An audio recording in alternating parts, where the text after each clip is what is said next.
छात्रों, आज हम आधुनिक विधाओं में चर्चित एकांकी विधा की चर्चा करेंगे। एकांकी के तत्वों के आधार पर समीक्षा करते हुए एकांकी और नाटक में अंतर स्पष्ट कीजिए।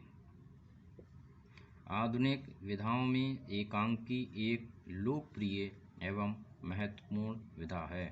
एकांकीकार पाठक एवं दर्शक के लिए मनोरंजन, ज्ञान, प्रेरणा आदि के लिए ऐतिहासिक, पौराणिक, धार्मिक, काल्पनिक, यथार्थपरक, धरातल से विषय का चयन कर एकांकी का सृजन करता है। एकांकीकार अपनी कला में कितना सफल हुआ है, यह उसकी समीक्षा करने से ही ज्ञात हो सकता है। विभिन्न समीक्षकों ने एकांकी की समीक्षा के लिए निम्नलिखित तत्व स्वीकार किए हैं। नंबर 1, कथानक या कथावस्तु। नंबर 2, पात्र एवं चरित्रण। नंबर 3, कथोपकथन या संवाद। नंबर 4, देश काल एवं वातावरण। नंबर 5, संकलन त्रय। नंबर 6, रंगमंचीयता या अभिनेता। नंबर 7, भाषा शैली। नंबर 8, उद्देश्य। नंबर 1, कथानक या कथोपकथन। कथानक एकांकी का आधार है। कथानक को कथावस्तु भी कहा जाता है। एकांकी का कथानक किसी एक परिस्थिति, घटना या संवेदना पर आधारित होता है। प्रभाव की एकता एकांकी का प्राणभूत तत्व है। कथानक का आरंभ इतना प्रभावपूर्ण होना चाहिए कि वह पाठक या दर्शक के मन, बुद्धि तथा हृदय को आकर्षित कर सके। विस्मय और कौतूहल कथानक के प्रमुख गुण होते हैं। एकांकी का कथानक संघर्ष या द्वंद्व से युक्त होना चाहिए। एकांकी का कथानक सरल, प्रधान, कथा से युक्त, तीव्र गति से आगे बढ़कर चरम सीमा को प्राप्त करने वाला होना चाहिए। कथानक आद्योपांत, हृदयस्पर्शी, आकर्षक, प्रभावशाली, कौतूहलपूर्ण तथा प्रेरणाप्रद होना चाहिए। नंबर 2, पात्र एवं चरित्र चित्रण। एकांकी का कथानक पात्रों के क्रियाकलापों द्वारा विकसित होता है, अतः एकांकी में पात्र योजना एवं चरित्र चित्रण का महत्वपूर्ण स्थान होता है। एकांकी में गिने चुने 4-5 पात्र होते हैं। इसमें एक प्रमुख पात्र, शेष गौण पात्र होते हैं। ये पात्र स्थिर, गतिशील व्यक्ति तथा गतिशील किसी भी प्रकार के हो सकते हैं। आधुनिक युग में पात्र प्राचीन नाटकों की भांति दिव्यता के आदर्श या आसुरी प्रवृत्तियों की साकार मूर्ति न होकर मानव की सबलताओं, दुर्बलताओं से युक्त सामान्य जीवन के प्रतिरूप होते हैं। एकांकीकार मंचसज्जा, पात्रों की वेशभूषा, कथोपकथन, क्रियाकलाप, परिवेश, रुचियाँ, अभिरुचियाँ आदि के माध्यम से आंतरिक एवं बाह्य चरित्र की अभिव्यक्ति इतनी कुशलता से करता है कि चरित्र ध्वनित हो उठता है। पात्रों के चरित्र का विकास सहज, स्वाभाविक तथा परिस्थितियों के अनुकूल होना चाहिए। नंबर 3, कथोपकथन या संवाद। पात्रों का पारस्परिक वार्तालाप ही कथोपकथन या संवाद है। कथोपकथन एकांकी का अनिवार्य तत्व है, जिसके द्वारा कथानक विकसित होता है, पात्रों के चरित्र पर प्रकाश पड़ता है तथा अभीप्सित प्रभाव की सृष्टि होती है। डॉक्टर सत्येंद्र के शब्दों में, बहुधा एकांकी कथोपकथनों में होकर समस्त गति और शक्ति संचित करता हुआ कथोपकथन द्वारा ही चरम पर पहुंचता है, अथवा कथोपकथन या संभाषण में ही वह अपनी परिसमाप्ति पा लेता है। डॉक्टर श्याम सुंदर दास के अनुसार कथोपकथन हमें पात्रों की सूक्ष्म बातें समझने में सहायक होते हैं।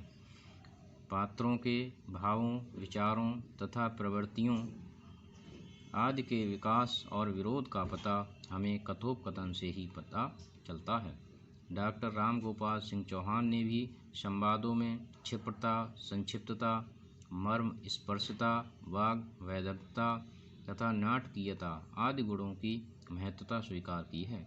एकांकी के संवाद संक्षिप्त, सटीक, मर्मस्पर्शी, सारगर्भित, पात्रानुकूल, समाज शैली से युक्त, प्रभावशाली तथा सप्रयोजन होने चाहिए।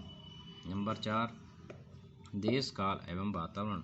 एकांकी में मानव जीवन की किसी घटना अथवा परिस्थिति विशेष का चित्रण किया जाता है जिसका संबंध किसी न किसी देश और काल से होता है। इस प्रकार एकांकी में एक वातावरण विशेष की धारणा का चित्रण होता है।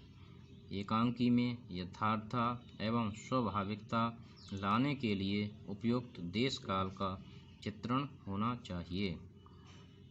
देश काल एवं वातावरण के अंतर्गत घटनाओं के स्थान और समय के साथ साथ पात्रों के रहन सहन, जीवन पद्धति, वेशभूषा, बातचीत, हाव भाव तथा उस समय विशेष की परिस्थिति आदि का निरूपण भी होता है।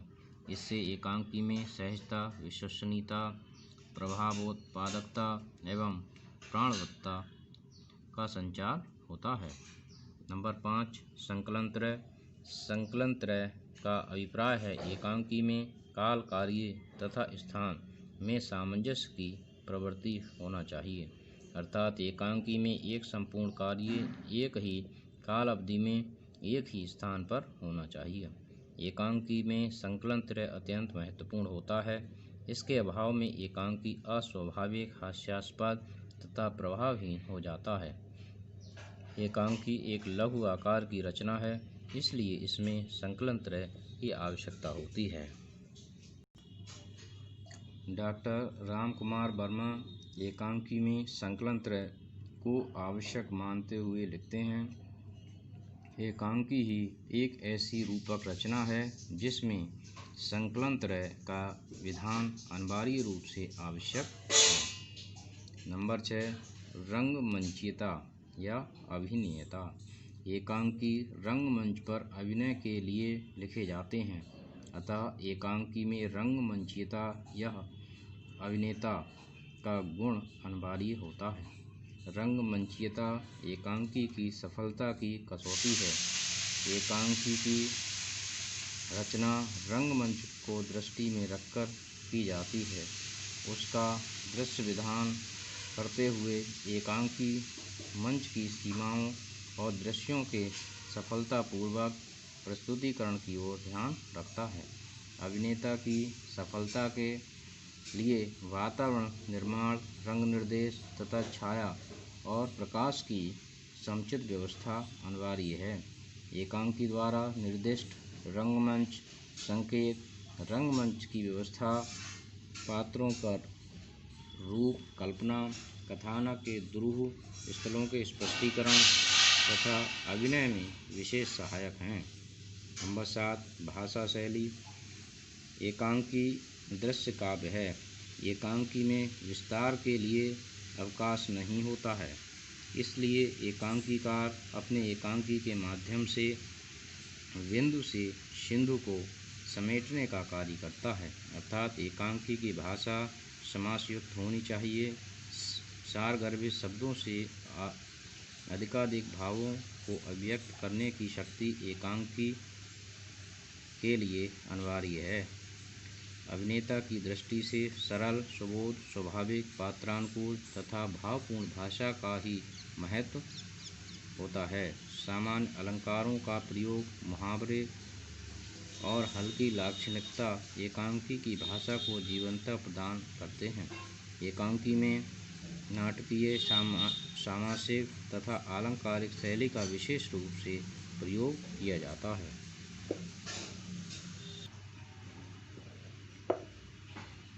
इसके बाद नंबर 8, उद्देश्य। एकांकी का सबसे महत्वपूर्ण बिंदु है उद्देश्य। प्रत्येक साहित्यिक रचना सोद्देश्य होती है। एकांकी भी उद्देश्यपरक रचना होती है।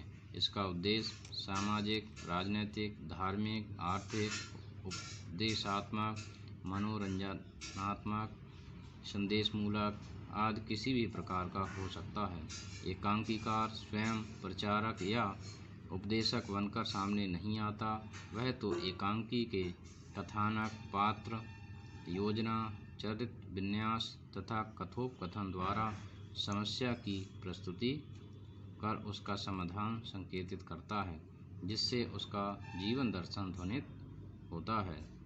पुष्प में सुगंध की भांति संपूर्ण एकांकी में उसका उद्देश्य निहित रहता है।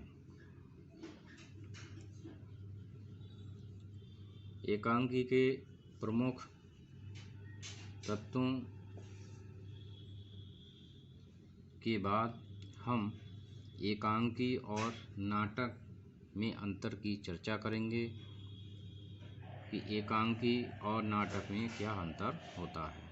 अक्सर एकांकी और नाटक को लोग भूलवश एक ही रचना समझ लेते हैं या एकांकी के लिए नाटक का छोटा भाग समझ लेते हैं, परंतु ऐसा नहीं है। एकांकी भी एक स्वतंत्र रचना होती है। तो एकांकी और नाटक में अंतर।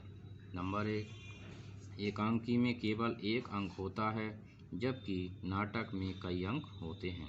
एकांकी में जीवन के किसी एक क्षण, घटना, परिस्थिति या भाव संवेदना का चित्रण होता है, जबकि नाटक में जीवन का समग्र चित्रण होता है। नंबर 3, अभिनय के लिए एकांकी का समय 15 मिनट से 1 घंटा और नाटक के लिए 2.5 से 3 घंटे का होता है। एकांकी में पात्रों की संख्या 3 से 5 तक होती है, जबकि नाटक में संख्या 150 से 250 तक हो सकती है। नंबर 5, एकांकी के लिए संकलन त्रय आवश्यक है, जबकि नाटकों में यह आवश्यक नहीं है। नंबर 6, एकांकी में केवल एक मुख्य कथा होती है, जबकि नाटक में मुख्य कथा के साथ साथ गौड़ कथाएं भी होती हैं। नंबर 7, एकांकी का कथानक तीव्र गति से आगे बढ़कर चरम सीमा पर पहुंचता है, जबकि नाटक का धीमी गति से। नंबर 8, एकांकी की शैली नाटक की अपेक्षा अधिक संक्षिप्त, संश्लिष्ट, गतिशील होती है। एकांकी में केवल एक उद्देश्य होता है, जबकि नाटक में अनेक। नंबर 10, एकांकी के संवाद संक्षिप्त, समासयुक्त तथा स्वगत कथन रहित होते हैं। इस प्रकार एकांकी और नाटक में यह अंतर पाए जाते हैं। तो छात्रों, मैं समझता हूँ कि आज आप ये विषय भली भांति समझ चुके होंगे। धन्यवाद।